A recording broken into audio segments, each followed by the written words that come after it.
여러분 안녕하십니까. 머리보리 문화일보 야구기자 정세용입니다. 이번 영상은 제가 예고한 대로 롯데 자이언츠의 스토브리그에 대한 이야기입니다. 스포츠월드의 롯데 담당 기자죠. 이희진 기자 전화 연결해서 롯데의 FA 시장 움직임부터 외국인 선수 교체 등에 대한 이야기를 나눠보겠습니다. 그리고 영상 말미엔 어제 전해드리지 못한 FA 최용우 선수 그리고 지금 핫한 김현수 선수의 계약 진행 결과 등 다른 주요 FA 소식도 짧게 언급하겠습니다. 뒷부분 내용도 중요하니까 꼭 들어주시기 바랍니다. 스토브리그 기간의 머니볼은 여러분들과 늘 함께 하겠습니다. 구독, 좋아요, 알림 설정 부탁드리면서 롯데 이야기부터 바로 들어가 보시죠. 사실 올가을 FA 시장이 개장한 이후 롯데는 큰 손으로 주목을 받았습니다. 그간 꾸준히 겨울 이적 시장에서 돈다발을 풀었고요. 지난해에도 자체 FA였지만 김원중 선수 그리고 구승민 선수에게 75억 원이라는 최대 돈다발을 풀어 잔류를 시켰습니다. 올해 후반기 롯데가 충격적인 추락으로 가을 야구에 못 나가게 되면서 올겨울엔 롯데가 FA 시장에서 큰손이 될 것이다. 적극적으로 움직일 것이란 이야기가 심심찮게 나왔습니다. FA인 강백호, 박찬호, 김현수, 이영하 등 내부 외부에서 계속되는 이 4명의 선수 이름이 언급됐었습니다. 더군다나 김태형 감독이 취임 이후 외부 FA 선물을 받은 적이 없다는 점도 올 겨울 롯데의 움직임이 예사롭지 않을 것이라는 이 추측이 나온 배경이었습니다. 그러나 막상 FA 시장이 시작되자 롯데 행보는 조용합니다. 조용해도 너무 조용한데요. 이런 롯데를 두고 여러 이야기가 나오고 있습니다. 실제 가격 문의는 했지만 실제 오퍼까지 진행된 FA는 없다부터 김태형 감독에게 실려있던 무게추가 프런트 쪽으로 많이 이동했다 등의 소문들이 계속 나오고 있습니다. 자, 그럼 제 설명은 여기까지 하고요. 롯데 담당 스포츠월드 이혜진 기자 전화로 만나보시죠. 자, 이혜진 기자 전화 연결돼 있습니다. 이혜진 기자 안녕하십니까? 안녕하십니까? 네, 목소리가 밝습니다. 조금 올려봤습니다. 네, 오늘 방송도 도와주셔서 감사하고요. 일단 먼저 롯데 FA 시장 움직임이 너무 조용한데요. 담당 기자가 보기에도 좀 어때요? 물밑에서 좀 움직이고 있는 거예요? 아니면 진짜 없는 거예요? 뭔가 좀 초반에는 좀 실체 없는 소문들이 좀 많았던 것 같은데 어떻게 보면 좀 실질적인 움직임은 사실 좀 포착이 많이 안 되긴 했어요. 그래서 저도 이제 왜 이렇게 뭐 썰이 없다. 점점 썰이 줄어들고 있다. 뭐 이렇게 장난식으로 말씀드리기도 했었는데 네. 뭐 사실 이 시기에 좀 뭐 두 손 두 발 놓고 있는 구단은 저는 없을 거라고 생각을 하는데 네. 또 지금 뭐 박준엽 단장 스타일 자체가 막 그렇게 좀 겉으로 뭔가 계속 이렇게 뭐 오픈하면서 움직이시는 스타일도 아닌 것 같고요. 네. 그다음에 이제 기조 자체가 조금 신중해진 것도 사실인 것 같습니다. 아, 그래요. 자, 이런 와중에 일본에서 마무리 캠프를 하던 김태형 감독이 그러니까 갑자기 귀국 일정을 조정하면서 눈길을 끌었는데 원래 17일 날 귀국하기로 했다가 14일 날 들어왔고, 그런데 이게 사실 좀 이례적인 일이잖아요. 캠프 도중에 일군 사령탑이 도중에 들어온다. 그래서 일각에서는 오프 시즌 물론 구단에서는 이렇게 얘기하죠. 오프 시즌 외국인 선수 구성 등 이런 거 논의하러 들어온다. 하지만 일각에서는 FA 영입 요청이 받아들이지 않아서 그런 거 아닌가라는 시선도 있습니다. 이거 설명 좀 해줄 수 있습니까? 일단 말씀하신 것처럼 공식적인 내용은 이제 일단은 2차 드래프트가 굉장히 좀 가까워졌고 네. 거기에 이제 뭐 외인이라든지 뭐 기타 등등 논의할 거리가 많다. 그리고 사실 이게 감독적으로 좀 포커스가 맞춰서 있어서 그렇지 이제 그 14일 전후로 뭐 구단 주요 인물들 있잖아요. 뭐 단장, 팀장 뭐 이런 분들이 다 이제 귀국을 한 걸로 알고 있거든요. 그래서 사실 제가 봤을 때는 뭐 물론 뭐 속사정은 정확하게는 모르겠지만 예. 일단은 그런 것들을 논의하기에는 일본에서도 충분히 자리가 있었지 않았을까라는 생각을 하고, 사실 그리고 인제 이게 팬들이 보기에는 쪼끔 특이하게 여겨질 수도 있지만 스프링 캠프 같은 데서도 사실 끝까지 다 있는 경우도 물론 있지만 뭐 하루 이틀 이렇게 땡겨 가지고 들어오시는 감독님들도 좀 있거든요. 네. 네, 그래 가지고 저는 일단 김태형 감독이 마무리 캠프에서 봐야 될 것들은 일단 확인을 했다라고 그렇게 좀 생각을 했고요. 그다음에 물론 네, 감독이 또 인제 들어오면은 쪼끔 전력 구성이나 이런 부분에서도 쪼끔 더 논의할 어떤 테이블이 더 차려질 수는 있지 않을까라는 생각을 해 봤습니다. 자, 그럼 FA 관련 미팅이 아니라면 외국인 선수 구성에 변화가 생기는 걸 수도 있습니다. 왜냐면 이게 올란도 아르시아라는 선수가 이제 빅리그에서 좀 경력이 많은 유격수 자원인데 최근에 롯데 구단 SNS를 팔로우하면서 관심을 끌었는데, 제 생각에는 레이에스가 아닌 아르시아 이 선수 결정이라면 이거는 감독이 직접 귀국해서 구단과 상의할 수도 있는 문제 아닌가요? 그래서 저도 사실 굉장히 궁금했어요. 그리고 사실 앞서서 계약을 했던 인제 외인들이 일단 SNS를 팔로잉 먼저 하고 이렇게 맞죠. 들어오는 경우가 네. 많았기 때문에 저도 궁금해서 일단 연락을 취해 봤는데, 근데 구단 관계자 입장에서는 근데 지금까지 크게 뭔가가 있는 선수는 아니었다. 크게 뭔가가 네. 있는 선수는 아니었다. 그러니까 접점이 있는 그런 선수는 아니었다. 네. 그래서 또 그러고선 또 취소한 경우도 있잖아요. 네. 네, 그래서 좀 이런 건 좀 지켜봐야 될 것 같습니다. 아, 그래요? 그러면 이진 기자는 외국인 타자 같은 경우에는 교체가 많다고 보는 건가요? 사실 202개의 안타를 친 외국인 타자 교체하면 저 같으면 SSG나 이런 구단에서 엄청 눈독을 들일 것 같습니다. 일단 얼마 전에 관련 기사도 났던 것 같은데, 사실 롯데 입장에서 레이스 선수를 그냥 놔주기는 굉장히 좀 아깝지 않을까. 그렇죠. 생각이 네. 들어요. 이제 말씀하신 것처럼 레이스 선수가 지난 2년간 보여준 부분이 크거든요. 그리고 가장 중요한 거는 검증된 자원이라는 거예요. 어쨌든 2년간 이 선수가 장점도 분명하고 단점도 분명하지만 이 선수에 대한 파악이 끝났고 어쨌든 꾸준히 제 몫은 해줬다라는 거죠. 네. 그렇기 때문에 롯데 입장에서도 레이에스 선수가 높은 순위로 지금 리스트업에 있는 거는 제가 볼 때는 사실인 것 같습니다. 물론 이제 롯데도 분명히 더 많은 다양한 카드를 보고 싶어 할 거예요. 그러고 있고요. 만약에 더 좋은 선수가 있다고 하면은 과감하게 결단을 내릴 수도 있겠지만은 정말로 확실하게 어떤 무언가 있지 않으면 교체는 쉽지 않을 것 같다라는 생각이 들고요. 네. 그다음에 사실 올해 롯데가 좀 많은 부분에서 교훈을 좀 많이 얻었다고 생각을 하는데, 사실 투수 교체가 사실은 시즌 막바지에 굉장히 좋지 않은 결과로 이어졌잖아요. 네. 그때도 분명히 데이비슨 선수에 대해서 장점도 단점도 분명하게 있었기 때문에 더 힘을 주고자 했던 게 오히려 어떻게 보면 부메랑처럼 더 안 좋은 결과가 있었기 때문에 더 좀 신중해지려고 하지 않을까 싶습니다. 말이 남은 김에 외국인 투수 쪽은 지금 롯데 구상은 어떻게 돼요? 일단 벨라스케즈 선수 같은 경우에는 안 물어봤어요. 네, 안 물어봐도 될 것 같습니다. 네, 그렇죠.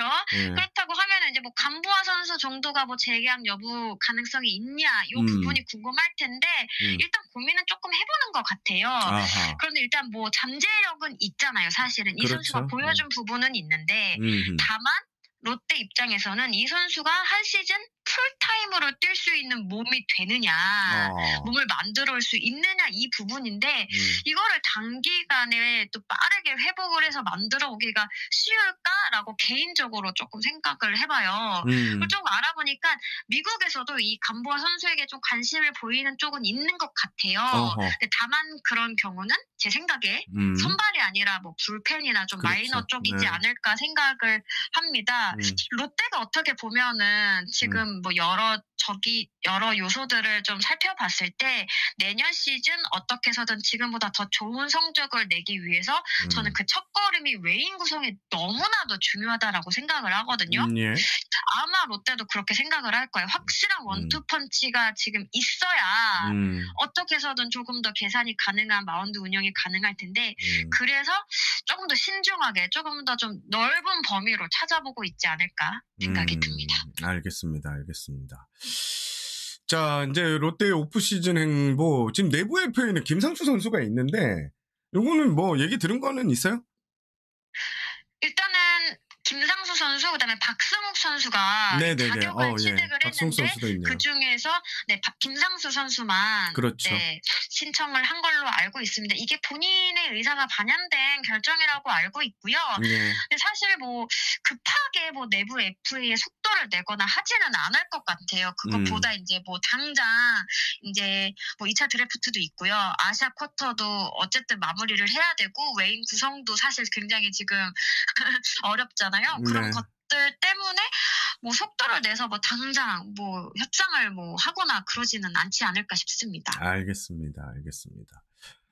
자, 오늘 이혜진 기자가 롯데 육성 정책에 대해서 썼습니다. 일단 외부 영입보다는 육성에 좀 포커스를 맞추는 게 아닌가라는 제가 기사를 읽고 그렇게 느꼈는데, 그 기사를 쓴 배경이 궁금해요. 일단은 사실은 제가 아까 앞에서 살짝 얘기를 했던 것처럼 사실 FA 개장 전후로 해서는 굉장히 소문이 정말로 많았어요. 네. 롯데가 누구한테 관심이 있다. 그런데 이게 오히려 시간이 지날수록 굉장히 좀 잠잠해지더라고요. 근데 궁금하기도 하고 그다음에 어떻게 봤을 때 롯데의 어떤 지금 현 전력을 봤을 때 유격수 부분에서 그래도 조금 보강을 할 수도 있지 않을까라는 생각을 모두가 했을 것 같은데 이제 결과적으로 박찬호 선수가 좀 어떤 유력한 행선지가 생기면서 그 부분에 대해서도 이제 궁금해지더라고요. 그래서 사실 여러 방면으로 좀 취재를 해봤는데 이제 좀 아시잖아요. 우리가 항상 쓰는 능통한 정보에 능한 관계자분들 여러 분을 제가 한번 취재를 해봤는데 롯데가 이제 방향성을 육성 쪽으로 조금 잡은 것 같다. 물론 뭐 현장에서는 분명히 FA에 대한 어떤 니즈가 있었고 좀 영입도 해달라고 해라. 영입을 해줬으면 좋겠다. 이런 어떤 이야기도 있었던 것 같은데 이제 여러 가지 측면을 고려를 했던 것 같아요. 물론 이제 3년 전이죠. 그때 이제 큰 돈을 쓰고 어쨌든 그거에 대한 결과물이 확실하지 않았던 것도 있고 그다음에 포지션적으로 또 유격수 같은 경우에는 사실 고민이 된 지 꽤 됐어요. 제가 기사에도 썼는데 외인 타자를 영입하기도 했었고 외부 FA도 해봤고 근데 어떻게 보면 이게 약간 임시 방편 같은 느낌이 없지 않아 있었거든요. 사실 이렇게 좀 큰 돈을 써서 아니면 외인 타자라는 어떤 되게 중요한 포지션을 약간 수비 쪽에 치중된 자원을 쓴다는 것 자체가 굉장히 도전적인 일이잖아요.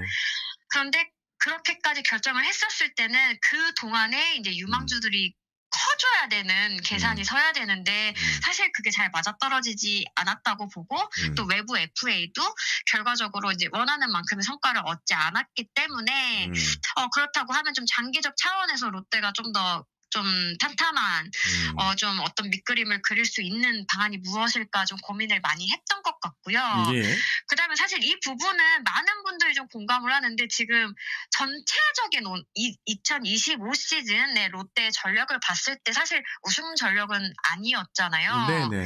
그리고 사실 어떻게 보면 좀 박찬호 선수 같은 대열을 잡기 위해서는 굉장히 큰 돈이 필요한데 이 선수를 그래서 영입했을 때 얼만큼의 전력 상승이 있을 수 있는가에 대한 고민도 저는 롯데가 했을 거라고 생각을 합니다. 그리고 이제 지금 사실 올해 어쨌든 1군을 밟은 테스트 아닌 테스트를 했던 젊은 피들이 굉장히 많은데 여기에 대한 교통정리도 저는 분명히 필요하다라고 생각을 하거든요. 그런 요소에서 이제 전체적인 방향성은 육성으로 잡고 그 다음에 이제 사실 외부 영향이 전혀 없을 것이다 뭐 이런 얘기까지는 아니라고 저는 이해를 했거든요. 그래서 그런 부분에서는 좀 앞으로 지켜봐야 되지 않을까 음. 싶습니다. 이희진 기자가 생각하기에는 외부 영입이 필요하다고 봐요? 저는 사실 음. 지금 딱 객관적인 전력만 올 시즌을 딱 두고 봤을 때 저는 음. 필요하다라고 보기는 했어요. 아, 예. 네. 물론 이제 젊은 선수들이 인제 음. 경험을 쌓아가는 그런 과정에서 굉장히 좀 성장도 두드러졌고 음. 분명한 어떤 그 성과도 있었지만은 딱 중심을 잡아주기에는 아직 좀 부족하다라는 생각이 들었고 예. 그다음에 아직 이렇게 한 시즌 풀로 음. 뭔가 꾸준하게 활약하기에는 아직 음. 쪼끔 부족한 부분이 있다라고 봤거든요. 예. 그래서 사실 어느 정도 좀 영입이 있으면 좀 더 도움이 될 수 있겠다. 근데 딱 그게 어떤 특정 포지션 이런 것보다는 지금 네. 어떻게 보면 좀 파워가 좀 많이 약했던 거, 장타가 많이 없었던 거 이런 것들이 네. 어떻게 보면 외인 타자 부분에서도 맞물려 가지고 계속 돌아가는 고민이잖아요. 이런 부분에서 분명히 좀 외부 영입을 한다면은 도움이 될 수는 있을 것 같다라고 생각을 했는데 그 방식에 대해서는 잘 모르겠습니다. 뭐 이게 FA가 될지 아니면은 또 다른 뭐 트레이드가 2차 될지. 드래프트, 트레이드 뭐 많잖아요. 예. 그런 것들이 될지는 모르겠습니다. 알겠습니다. 알겠습니다. 오늘 전화 연결 길게 해주셨는데 너무 감사합니다. 이혜진 기자 매번 롯데 이야기 재미나게 듣고 있고 알찬 정보 감사합니다. 아유, 별 말씀을요. 빨리 열심히 또 저도 열심히 롯데 취재해 오도록 하겠습니다. 알겠습니다. 오늘 전화 연결 감사해요. 네, 감사합니다. 네. 이혜진 기자와 롯데 이야기 나눠봤고요. 영상을 마무리하기 전에 제가 1분 FA 이야기 짧게 하고 넘어가겠습니다. 기아의 최용우 선수, 기아 외에 2개 팀의 관심을 받는 것으로 보입니다. 이 두 팀의 경우에는 뭐 최용우 선수가 플랜 A는 아닌 것 같습니다. 그리고 두 팀 중 한 팀이 정규리그에서 최근 좋은 성적을 냈던 팀이다. 이렇게 말씀을 드리고 싶습니다. 그럼에도 저는 최용우 선수는 기아에 잔류할 것으로 이렇게 예측을 하고 있는데요. 현재 기아 내부 FA 중 가장 빠르게 계약에 합의할 수 있다. 이런 말이 나오고 있기 때문입니다. 그리고 김현수 선수, 지금 뭐 KT행이 임박했다 이런 얘기가 계속해서 뭐 온라인 커뮤니티 등에서 계속 나오고 있던데요. 제가 직접 확인을 해봤더니 아직 양측이 금액을 구체적으로 주고받지 않은 상황입니다. 현재 KT는 앞서 머니볼에서 여러 차례 말씀드린 것처럼 이번 겨울에 총알은 든든하게 장착되어 있습니다. 김현수, 박혜민, NC 최원중까지 관심은 있습니다. 하지만 투수 쪽은 영입 의사가 없는 것으로 제가 확인을 했고요. KT 김현수 이야기가 계속 나오고 있지만 확인을 해보니 구체적인 금액을 조율한 적도 없고 답변을 기다리는 상황도 아니다라는 이런 이야기를 들었습니다. KT와 김현수 측의 접촉이 이루어지면 빠르면 내일, 그러니까 11월 18일 정도인데 현재 나오는 이야기는 좀 다 와전된 것으로 좀 보여집니다. 일단 김현수 선수 측은 내일 잠실의 한 구단과 접촉을 할 것으로 보이고요. 그 이후에 수원으로 이동할 가능성이 매우 높다, 이런 이야기도 들었습니다. 마지막으로 이영하 선수 경우에는요, 지금 몸값이 상당히 높게 상승해 있는 상황입니다. 그래서 영입하려는 구단들이 조금 난색을 표하는 분위기입니다. 생각 이상으로 꽤 높은 금액인 것 같습니다. 영상을 마무리하겠습니다. 11월 18일, 그러니까 영상을 찍고 있는 시점에서 내일 FA 첫 1호 계약자가 나올 것 같습니다.